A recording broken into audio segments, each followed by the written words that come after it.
प्रिय विद्यार्थियों नमस्कार। आगामी प्रतियोगी परीक्षाओं में आपके यदि साइंस के प्रश्न पूछे जाते हैं तो इस सीरीज़ आपके लिए बहुत ही महत्वपूर्ण साबित होने वाली है।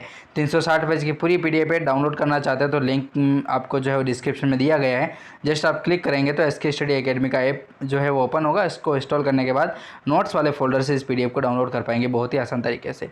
तो महत्वपूर्ण प्रश्नों की सीरीज़ जो है वो हमने शुरू की थी। इसी के साथ हमने महत्वपूर्ण प्रश्न पढ़े हैं और कुछ प्रश्न रह गए हैं, उनके बारे में बात करते हैं सेशन में। और यदि और प्रश्न रहे तो अगले वीडियो में अपन बात करेंगे। चलिए 681वां प्रश्न है, यहाँ से हम शुरू करते हैं सेशन को। 681वां प्रश्न यहाँ से हमको बाकी था रहना। तो चलिए पढ़ते हैं कि कौन सा हार्मोन जो है वो रक्त में शर्करा के स्तर को बढ़ाता है। दोस्तों तो ग्लूकागोन जो हार्मोन होता है वो हार्मोन जो है रक्त में शर्करा के स्तर को बढ़ा देता है। ठीक है, याद रखिएगा आप।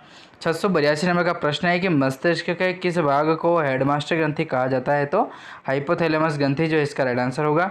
683 नंबर का प्रश्न है कि मानव शरीर की सबसे छोटी अंतरस्त्रावी ग्रंथि कौन सी है। तो पीयूष ग्रंथि जो है इसका नाम आता है अंतरस्त्रावी ग्रंथि के रूप में। 684 नंबर का प्रश्न है कि कौन से विटामिन वसा में घुलनशील हैं। तो विटामिन का नाम आता है वसा में घुलनशील, नाम आए तो एडक याद रखिएगा, ADEK। ठीक है, एडक ADEK जो है वो वसा में घुलनशील विटामिन हैं। 685 नंबर का प्रश्न है कि कौन सा हार्मोन जो है वो कार्पस ल्यूटियम के विकास को प्रेरित करता है जिससे प्रोजेस्टेरोन स्त्रावण होता है। दोस्तों तो याद रखिएगा ल्यूटिनाइजिंग हार्मोन। ठीक है, ये बहुत ही महत्वपूर्ण प्रश्न है जो मैंने भी बहुत मुश्किल से याद किया था लेकिन याद हो चुका था। ठीक है, और आज भी याद है। कौन सा हार्मोन जो है वो कार्पस ल्यूटियम के विकास को प्रेरित करता है। तो याद रखिएगा प्रोजेस्टेरोन का स्त्रावण करता है। तो ल्यूटिनाइजिंग हार्मोन जो है वो ये कार्य करता है।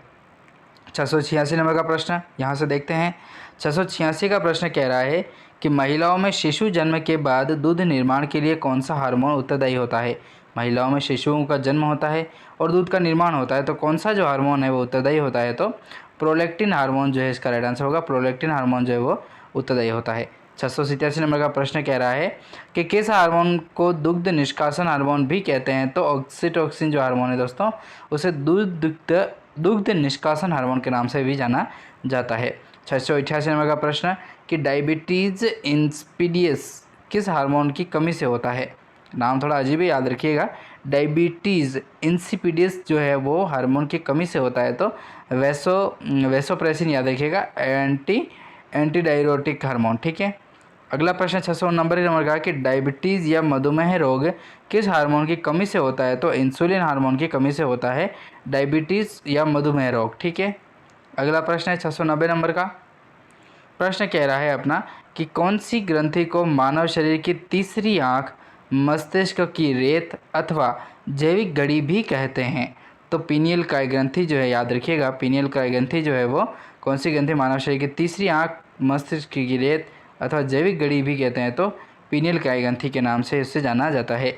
कौन सा हार्मोन अपरा अर्थात प्लेसेंटा जो होती है दोस्तों उसके द्वारा स्रावित होता है जो संतान के जन्म के समय सहायक हार्मोन के रूप में कार्य करती है। तो रिलैक्सिंग हार्मोन ही इसका राइट आंसर होगा। ठीक है, रिलैक्सिंग हार्मोन रिलैक्स होता है तभी तो जो बच्चा है वो बाहर निकलता है। ठीक है ना, चलिए तो इस तरीके से महत्वपूर्ण प्रश्नों के बारे में बात की। अगले वीडियो में अगले क्वेश्चन के बारे में बात